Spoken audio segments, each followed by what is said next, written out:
पुराना heritage art है, उसको मिनिएचर पेंटिंग बोलते हैं। मिनिएचर और ये 800 साल पुराना आर्ट वर्क है। तो आज ये ऑलमोस्ट डाइंग आर्ट के जैसा हो गया। ज़्यादातर पहले तो लोग कहते थे हाथ का काम जो करेगा जो खुश रहेगा, बट धीरे धीरे वो टाइम आ गया, पढ़ो लिखो, सरकारी जॉब प्राप्त करो, प्राइवेट सेक्टर में। क्योंकि नया यूथ, नया जनरेशन जो पिछले 40 सालों में भारत में अच्छी एजुकेशन, वो देखता है कितना जल्दी फास्ट कैसे पैसा बना जाए, जिससे ये डाइंग आर्ट में आ गया।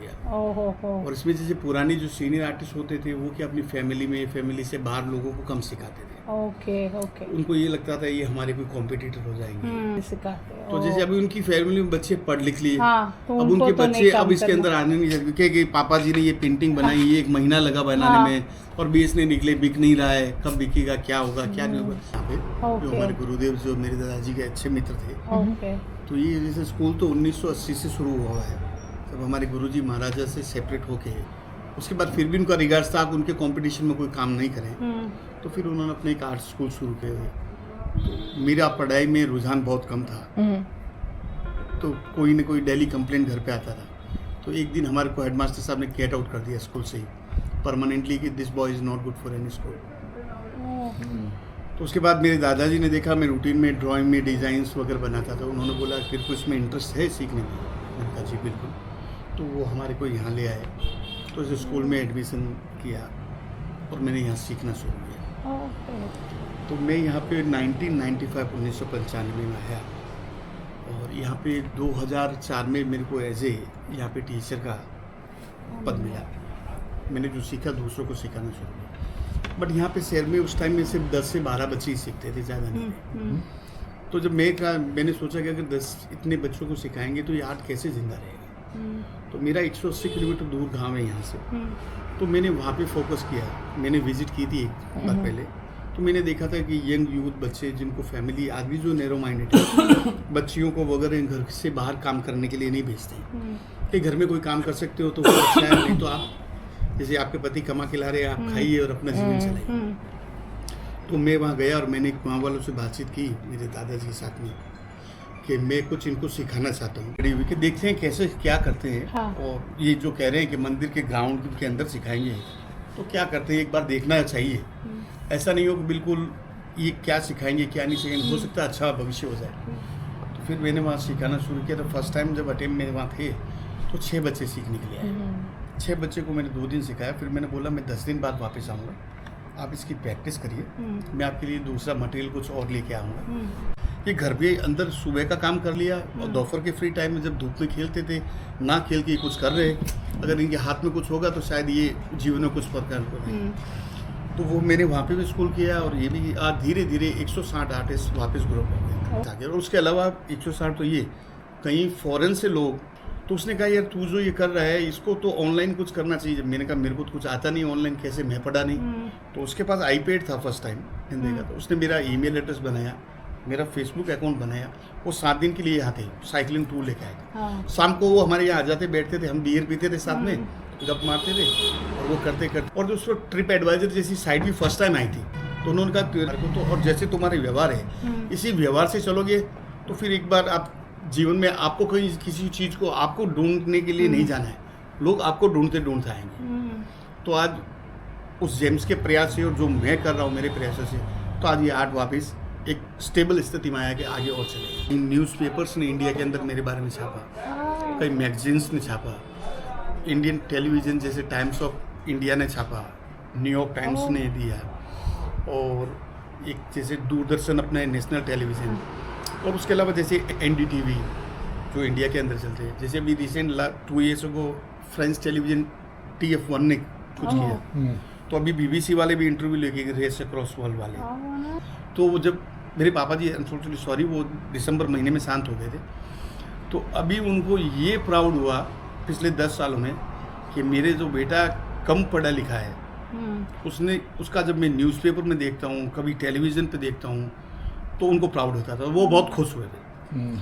तो और उसके अलावा मैंने एक रिकॉर्ड बनाया कि मिनिएचर पेंटिंग लगभग जैसे ये पेंटिंग बनाते हैं तो 5 दिन का समय लग जाता है, क्योंकि इस आर्ट फॉर्म में जैसे हम जो वर्क करते हैं 3 घंटे से ज़्यादा का टाइम नहीं दे सकते, क्योंकि हाथों के लिए ख़राब होता है, हैंड इतना स्टेबल नहीं रहता है, शेकिंग हो जाता है, तो वर्क फाइन नहीं आएगा। मैं पहले चावल पे नाम लिखता था, जैसे आप आए आपका नाम लिखा, तो लोग कहते थे मैंने ये वहाँ देखा है, मैंने वहाँ देखा है, मैंने वहाँ देखा है। तब मैंने कहा कुछ अलग किया जाए, चावल पे नाम लिखने वाले तो शायद काफ़ी लोग हैं दुनिया में। तो फिर मैंने एक दिन खाना खा रहे थे तो जैसे चने की दाल होती है वो दाल दिखी, तो मैंने कहा कुछ नहीं, इस पर प्रैक्टिस करके कोई छोटी बिल्कुल बारीक मिनीचर पेंटिंग क्यों नहीं बनी जाए। तो मैंने इस पर फोकस किया। तो सबसे पहले 25 पीस खराब हुए, 26वें पीस पे मैंने एक आर्ट वर्क बन ही गया मेरे हाथ से। उस टाइम में मेरे को 45 मिनट्स लगे थे एक आर्ट वर्क को बनाने में।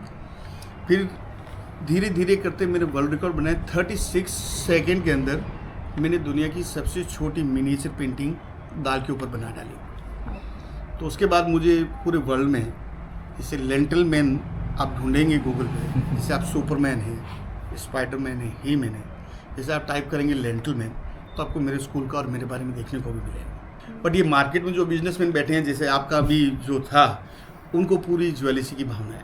वो आते हैं हमारे को, या बोलो आप जो आपके पास आए उनके ओवर चार्ज करके वो ओवर चार्ज हमें दे दो। तो मैंने कहा हम ये ऐसा नहीं करते, हमारा जो हार्ड कॉस्ट है उसी में बेचेंगे, चाहे वो खरीदे नहीं खरीदे उससे हमें कोई फ़र्क नहीं पड़ता। पर डे का हमारे लिए ये दिक्कत रहती है कि मार्केट में जब आता है कि हमें क्लॉक टावर उम्मीद हेरिटेज आर्ट स्कूल जाना है तो कहते हैं बंद है, ये हो गया, या फिर कोई उम्मीद सीनियर हाई सेकेंडरी स्कूल है क्लॉक टावर के बाहर उस तरफ, वहाँ पे ले जाके छोड़ देते हैं कि ये उम्मीद हेरिटेज आर्ट स्कूल है। इस टाइप के लोग हैं। तो अब गुड़िया आपके साथ थी, इनको विश्वास नहीं हुआ तो ये बहुत, अब ये देखो यहाँ के लोग सीखना क्या इतना इंटरेस्ट नहीं है, इतने 7 समुद्र पार से लोग यहाँ सीखने के लिए आए। और इस आर्ट को आज भी हम करते हैं, जो नेचुरल जो स्टोन कलर्स यूज करते हैं, जो 400 साल पुराना नेचुरल स्टोन कलर से बनाते हैं, और नेचुरल ब्रशेज होते हैं सारे। तो इससे पेंटिंग जो है, जो हम पेपर है, सिल्क है, मार्बल है, पिछवाई पेंटिंग। हाँ पिछवाई पेंटिंग, ये जैसे वो भी राजस्थान, वही राजस्थान का ही है। हमारे यहाँ राजस्थान में पहले क्या इंडियन टाइम में 10 आर्ट स्कूल होते थे, तो उनका नाम भी अलग, जैसे जोधपुर को मारवाड़ स्कूल कहते हैं, ओके, उदयपुर को मेवाड़ आर्ट स्कूल, मेवाड़, जयपुर को मावल आर्ट स्कूल कहते हैं।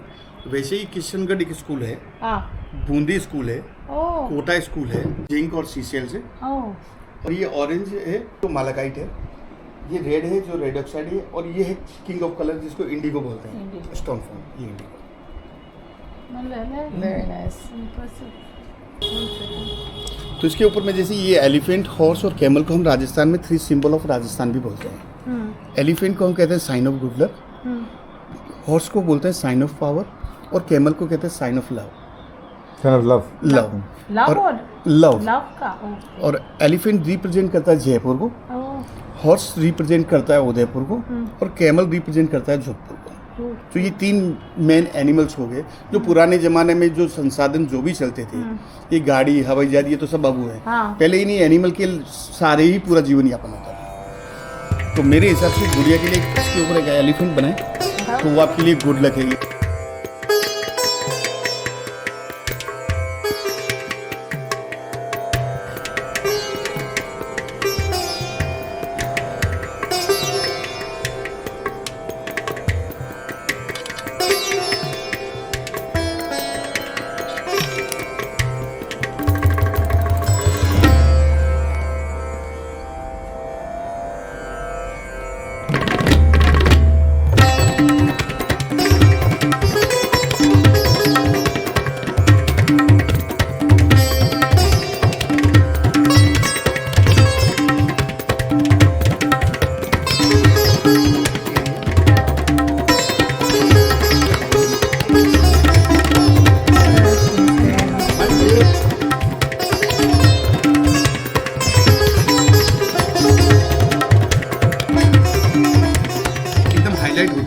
पर वो ख़त्म भी बहुत जल्दी होती है। पर ये अच्छा काम करोगे धीरे धीरे, और वो आपको फैमिली वाइज